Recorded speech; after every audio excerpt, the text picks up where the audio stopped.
E aí, sabe aquela certeza que a gente tem de que o nosso eu está no controle de tudo? Bom, e se não estiver? Hoje a gente vai mergulhar em duas correntes de pensamento que botaram essa ideia em xeque: o pós-estruturalismo e a psicanálise de Lacan. Podem até parecer coisas muito distantes, mas olha, elas têm uma suspeita em comum e é uma suspeita bem radical sobre quem a gente é de verdade. Para a gente entender essa relação complexa, nosso roteiro vai ser o seguinte. Primeiro, vamos entender a crítica às estruturas. Depois, a gente vê como as duas correntes questionam a ideia de sujeito. Em seguida, o que vai além da linguagem. Aí a gente parte para as implicações clínicas e, por fim, faz uma síntese dessa tensão que, como vamos ver, é muito produtiva. Vamos lá? Bom, nossa história começa lá nos anos 60. Pensa numa época de ebulição política, cultural. Era uma loucura. E claro que o pensamento não ia ficar de fora, né? Começou um questionamento gigante de todas aquelas verdades que pareciam absolutas. E o pós-estruturalismo nasce justamente de uma grande desconfiança. A suspeita de que aquelas regras que a gente acha supernaturais, na moral, na lei, na arte, podem na verdade esconder uma forma de violência. Como diz essa citação, é um alerta contra essa violência oculta dos valores que já vêm prontos. Então tá, mas o que é esse tal de pós-estruturalismo?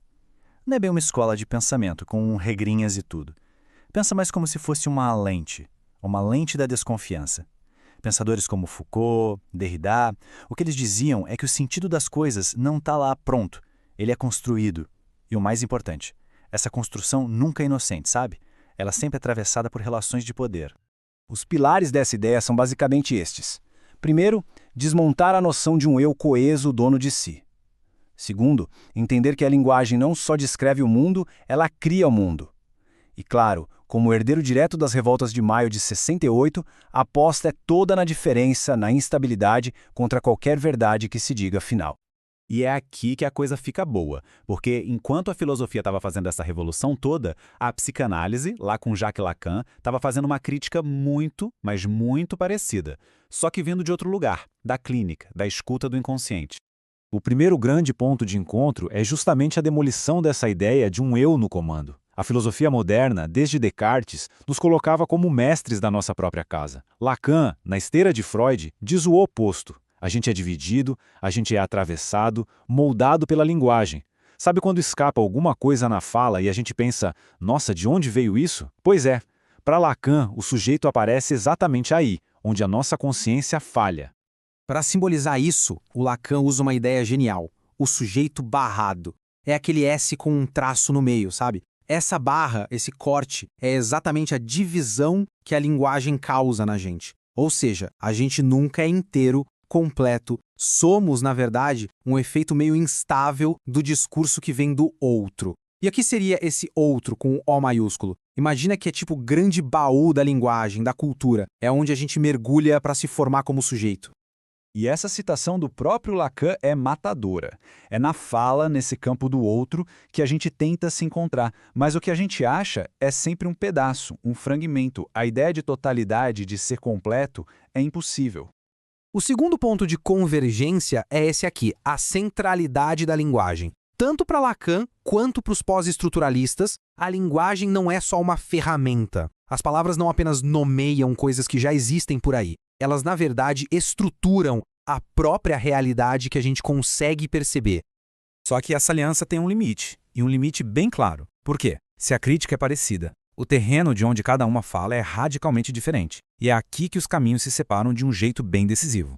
O ponto crucial é este, bem direto. Psicanálise não é filosofia, não é uma visão de mundo, uma teoria abstrata sobre a vida. Ela é, antes de mais nada, uma prática, uma experiência que lida com o sofrimento humano de um jeito muito particular.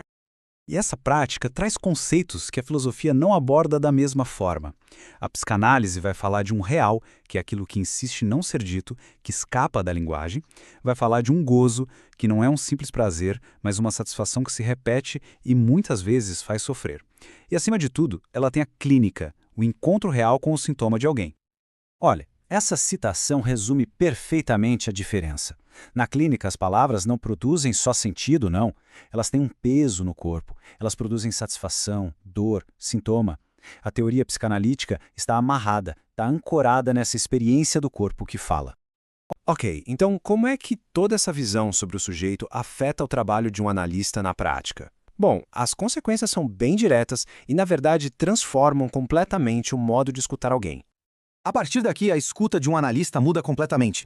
O foco não é em colocar a pessoa em caixinhas, em rótulos. É o contrário. O foco vai para a diferença, para o tropeço na fala, para a singularidade de cada um. O analista vai manejar o discurso sem tentar fixar a pessoa em uma identidade. A ideia é justamente sustentar o que há de singular ali. Criar um espaço para aquilo que não se encaixa em nenhuma norma social. Chegando ao final da nossa conversa, dá para dizer que a relação entre o pós-estruturalismo e a psicanálise é isso, uma tensão produtiva.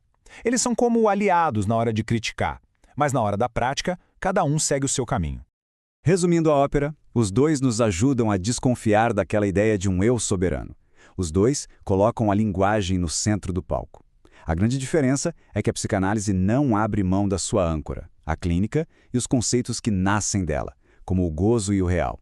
E é exatamente essa diferença que faz dela uma prática tão única.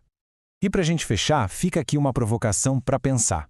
No nosso mundo de hoje, que exige performance o tempo todo, identidades super bem definidas, qual seria o lugar de uma prática que aposta justamente naquilo que em cada um de nós escapa de qualquer totalidade, de qualquer rótulo?